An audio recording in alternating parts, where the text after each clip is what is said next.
प्रतियोगी परीक्षाओं की तैयारी करने वाले सभी विद्यार्थियों का डॉक्टर अंजू टीना का नमस्कार। आज हम फिर से फटाफट 10 मिनट में प्रश्न आंसर हेतु इकट्ठे हुए हैं। देखिए आज के कौन कौन से प्रश्न हैं और किस किस के उत्तर आपको नहीं आते हैं, उन सब उत्तरों को आप याद करें। 1. प्रयोग प्रदर्शन के साथ साथ विषय सामग्री के प्रस्तुतिकरण में एक शिक्षक को निम्नलिखित सावधानी बरतनी होती है। प्रयोग प्रदर्शन में क्या होता है? प्रस्तुतिकरण होता है। क्या क्या बरतनी होती है देखिए जरा।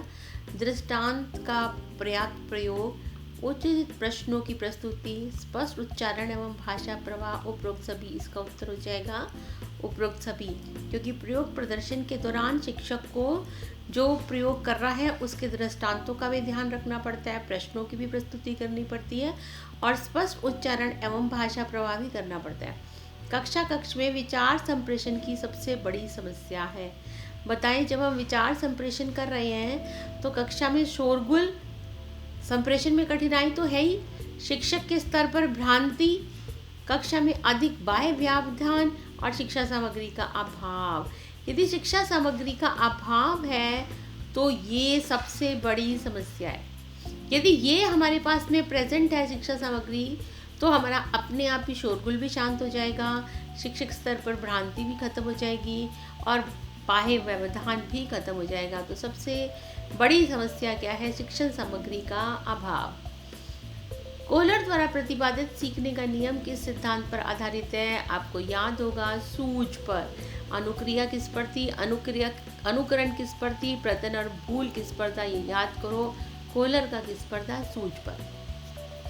समय समय पर पाठ्य पुस्तकों को बदलते रहना चाहिए, क्योंकि बताएं क्योंकि शिक्षक एक ही पुस्तक को पढ़ते हुए उबाऊ होने लगता है, नए लेखकों को लिखने का अवसर मिलता है, ज्ञान का नवीनीकरण होता है, उपरोक्त सभी।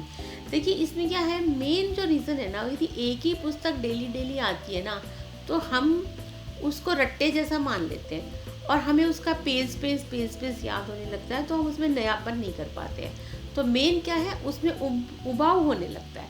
बाकी नए लेखक तो वैसे ही लिखते रहेंगे, ज्ञान का नवीनीकरण तो जो हो रहा है वो चेंज होगा ही होगा। तो इसमें क्या होगा, एक ही पुस्तक पढ़ाते हुए व्यक्ति ऊब जाता है। नेक्स्ट, निम्न में से क्या एक आजकल दी जा रही शिक्षा के लिए प्रमुख विशेषता है? बताएं, बालकों का भविष्य सुधारती है शिक्षा? सुधारती है। ज्ञान का स्वरूप एकदम सैद्धांतिक है, बिल्कुल। इसमें ज्ञान उच्च श्रेणी का है, इसमें ज्ञान का स्वरूप नीरस है, ठीक है। अब इसमें वो कहता है प्रमुख विशेषता देखना है अपने को। विशेषता क्या होगा? ज्ञान का स्वरूप सैद्धांतिक है, ये इसकी विशेषता है।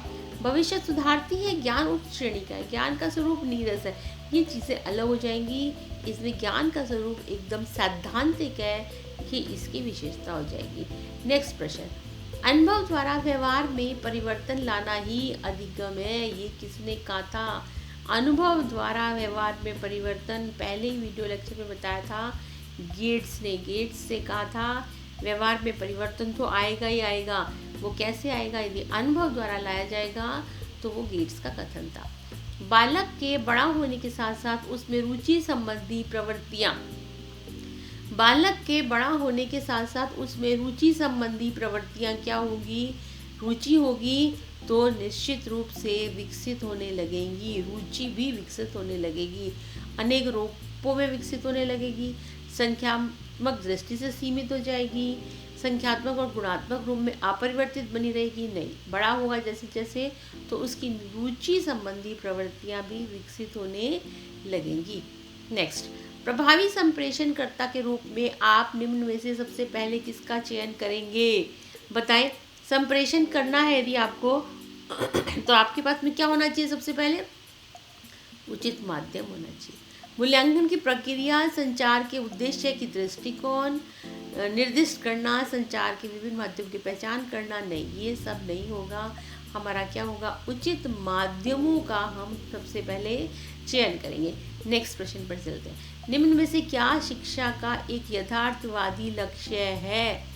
यथार्थवादी लक्ष्य, आध्यात्मिक प्रगति यथार्थ है, चरित्र निर्माण यथार्थ है, आत्म साक्षात्कार यथार्थ है, यथार्थ है आनंदमय और संकल्पित जीवन। जो हमारे व्यवहार में परिवर्तन लाएगा। तो यथार्थवादी लक्ष्य क्या है? आनंदमय और संकल्पित जीवन। ये किसका लक्ष्य है? शिक्षा का एक यथार्थवादी लक्ष्य है आनंदमय और संकल्पित जीवन। चले अगले प्रश्न की तरफ। समूह अधिगम में छात्रों की आवश्यकताएं होती हैं। बताओ, जब बच्चा समूह में कार्य कर रहा है, तो क्या जरूरी है? आपको प्रशंसा करना जरूरी है। समूह प्रशंसा प्राप्त करना बच्चे के लिए जरूरी है। कार्य तो समान रूप से वितरित हो ही जाएगा। व्यक्तिगत मत की उपेक्षा करना ये तो नहीं होना चाहिए। नेता की अनुयायियों से पृथक करना ये भी नहीं होना चाहिए। आवश्यकता सबसे ज़्यादा क्या होनी चाहिए? समूह प्रशंसा प्राप्त करना, ये बच्चे की आवश्यकता है। शिक्षक अभिभावक परिचर्चा कब होनी चाहिए? बताओ। जब छात्र विद्यालय में भर्ती होते हैं, क्या एक ही बार होकर के खत्म होनी चाहिए? नहीं, ये तो होनी चाहिए, पर बार बार होना चाहिए। जब परीक्षा का परिणाम घोषित हो, क्या तभी एक बार रिजल्ट दिखाओ तो एक ही बार होना चाहिए? नहीं, हमेशा होनी चाहिए। कब होनी चाहिए? समय समय पर होनी चाहिए। जब कोई विद्यालय में कोई उत्सव हो तो होना चाहिए? नहीं, इसका मतलब ये भी होना चाहिए, ये भी होना चाहिए, ये भी होना चाहिए। तो ये इसका मतलब क्या हो गया? हमारे को क्या होना चाहिए? समय समय पर होते रहना चाहिए, हर वक्त होना चाहिए।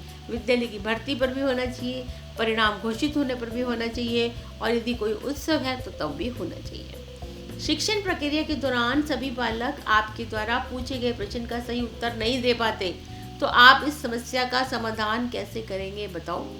शिक्षण प्रक्रिया के दौरान सभी बालक आपके द्वारा पूछे गए प्रश्न का सही उत्तर नहीं दे पाते, तो आप इस समस्या का समाधान कैसे करेंगे? प्रश्न बार बार दोहराकर, बालकों पर गुस्सा करके, प्रश्न को वहीं छोड़कर प्रश्न बदल कर उत्तर प्राप्त करेंगे। प्रश्न को दोहराकर नहीं, रट्टन तृतीया हो जाएगी। बालकों पर गुस्सा करना बिल्कुल ही गलत है। प्रश्नों को वहीं छोड़ देना बिल्कुल ही गलत है। उसका रूप बदल दो। उसमें कोई एक चीज़ है जिसको बच्चा नहीं पकड़ पा रहा है, तो उसका रूप बदल करके हम उस आंसर को प्राप्त करने की कोशिश करेंगे जो बच्चा नहीं दे पा रहा है, और उसके व्यवहार में परिवर्तन लाने का कोशिश करेंगे। शिक्षक अभिभावक वार्तालाप का सबसे बड़ा लाभ क्या होता है? बताओ। पेरेंट्स को बुलाते तो सबसे पहले क्या होता है? बालक की उपलब्धियां और लक्ष्य के बारे में शिक्षक अभिभावक दोनों सहमत हो जाते हैं। बिल्कुल ठीक बात है। शिक्षक अभिभावक को समझाता है कि उसने बालक को किस नहीं, वो ये नहीं समझाता है कि कैसे कैसे अंक दिया है। नहीं, वो ये समझाता है कि इसने ये चीज़ सीख ली है और ये चीज़ इसकी सीखने की बाकी है। अभिभावक शिक्षक को बालक को पूर्वव्रत बताता है। नहीं, अभिभावक शिक्षक से पूछे गए बालक का गृह कार्य पूर्ण करने में वह कैसे कितनी सहायता करे, इसके बारे में नहीं। तो आंसर इसका हो जाएगा ए। बालक की उपलब्धियां व लक्ष्यों के बारे में शिक्षक अभिभावक दोनों सहमत हो जाते हैं। अगला प्रश्न।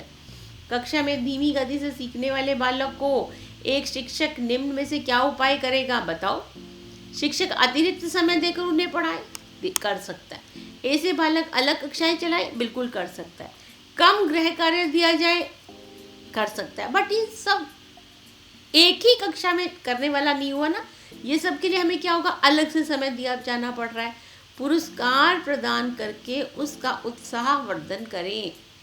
यदि उसका पुरस्कार प्राप्त करके वो बच्चा उत्साहवर्धित हो जाएगा और उस चीज़ को सीखने की कोशिश करेगा।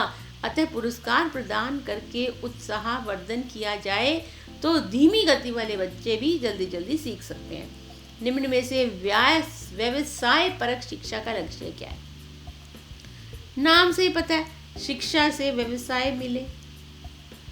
व्यवसायिक परक शिक्षा का लक्ष्य क्या है? शिक्षा से व्यवसाय मिले। तो इसका आंसर क्या हो जाएगा? शिक्षा और व्यवसाय दोनों ही मिले। किसी व्यवसाय में शिक्षा दी जाए, नहीं, इसका आंसर आएगा बी। शिक्षा और व्यवसाय दोनों ही मिले, इसका उत्तर आएगा बी। अगला प्रश्न। बालक के समाजीकरण का उद्देश्य निहित है। बालक के समाजीकरण का उद्देश्य निहित है। जब समाजीकरण है तो ग्रुप है, समाज में है, तो व्यक्तिगत और सामाजिक समायोजन, अभिवृत्ति, रुचि एवं विश्वास, समूह मानकों के प्रति अनुरूपति, और सामाजिक समूहों के प्रतिमान में। तो इसका आंसर हो जाएगा समूह मानकों के प्रति अनुरूपति में उद्देश्य निहित है। निम्न में से क्या विद्यालय में पढ़ने वाले बालक के समायोजन की कसौटी है? निम्न में से क्या विद्यालय में पढ़ने वाले बालकों के समायोजन की कसौटी है? विद्यालय में पढ़ने वाले बालक है और समायोजित हो रहे हैं, तो वो क्या कह रहे हैं? उसमें निहित योग्यताएं है, लेकिन उससे समायोजन में क्या होगा? उसमें निहित प्रसन्नताएं एवं भावनाएं, बिल्कुल, लेकिन उसमें समायोजन क्या है? उसके साथ खेलने वाले बालकों की संख्या। जितने ज़्यादा बालकों के साथ वो खेलता है, जितने ज़्यादा बालकों के साथ वह रहता है, उतनी ही ज़्यादा उसके समायोजन की कसौटी होगी। बालक के बड़ा होने के साथ साथ उसमें रुचि संबंधी प्रवृत्तियां निश्चित रूप से विकसित होने लगती हैं। किशोरावस्था को असंगठन एवं द्वंद्व का काल कहा जाता है। क्वेश्चन बड़ा अच्छा इंपॉर्टेंट है, कई बार पूछा जाता है। इसका क्या कारण है? इसका कारण क्या है? किशोरों में उनके द्वंद्वात्मक रुचियां जागृत हो जाती है? नहीं। पूर्व कक्षाओं में सीखे गए पाठ भूल जाते हैं? नहीं। किशोर में जिन सामाजिक मांगों की अपेक्षा की जाती है वे वर्तमान में उनकी आवश्यकताओं के साथ द्वंद्वात्मक विरोध प्रकट करती है। शरीर रसायन में होने वाले तीव्र परिवर्तन फलस्वरूप किशोर उनको नहीं। तो आंसर क्या हो जाएगा? किशोर के विषय में जिन सामाजिक मांगों की अपेक्षा की जाती है वे वर्तमान में उनकी आवश्यकताओं के साथ द्वंद्वात्मक विरोध प्रकट करती है। यदि शिक्षक कोई नया पाठ पढ़ाता है तो उसे पाठ का प्रारंभ करना चाहिए। कैसे करना चाहिए? पूर्व ज्ञान से। पूर्व ज्ञान से कहाँ पर है? देखो, बालक के पुनर्विचार से नहीं, बालक में निहित पूर्व पाठ संबंधी ज्ञान से। शिक्षक की स्वयं की रुचि नहीं, स्वयं की रुचि से कैसे हो सकता है? विषय के महत्व नहीं, विषय का महत्व तो हम बाद में बताएंगे। जो उसका पूर्व ज्ञान है उससे आगे हम बढ़ेंगे तो बच्चा जल्दी सीखता है। कमजोर बालकों के शैक्षिक स्तर को आप कैसे उठाएंगे? प्रधानाध्यापक को सूचना देकर आप उठा सकते हैं? नहीं। आप क्या करोगे? अभिभावकों को सूचना देकर नहीं। आप क्या करोगे? कमजोर विद्यार्थियों को अधिक समय देकर कर सकते हो, अच्छे विद्यार्थियों की सहायता लेकर कर सकते हो। नहीं, सबसे पहला और इम्पोर्टेंट काम आप जो करोगे वो क्या होगा? कमजोर विद्यार्थियों को आप अधिक समय दो। इसी प्रकार से आज की इन प्रश्नों की सीरीज यहाँ समाप्त होती है। आप इन सब प्रश्नों को फटाफट करें। जितनी जल्दी से कर पाएंगे आप, उतनी जल्दी से आप परीक्षा में भी कर पाएंगे, क्योंकि परीक्षा में इन प्रश्नों को करने का समय बहुत कम होता है। इसलिए आप इस एबिलिटी को जागृत करें कि फटाफट इन प्रश्नों को कैसे पढ़ा जाए और कैसे आंसर किया जाए। Thank you very much. बहुत बहुत धन्यवाद।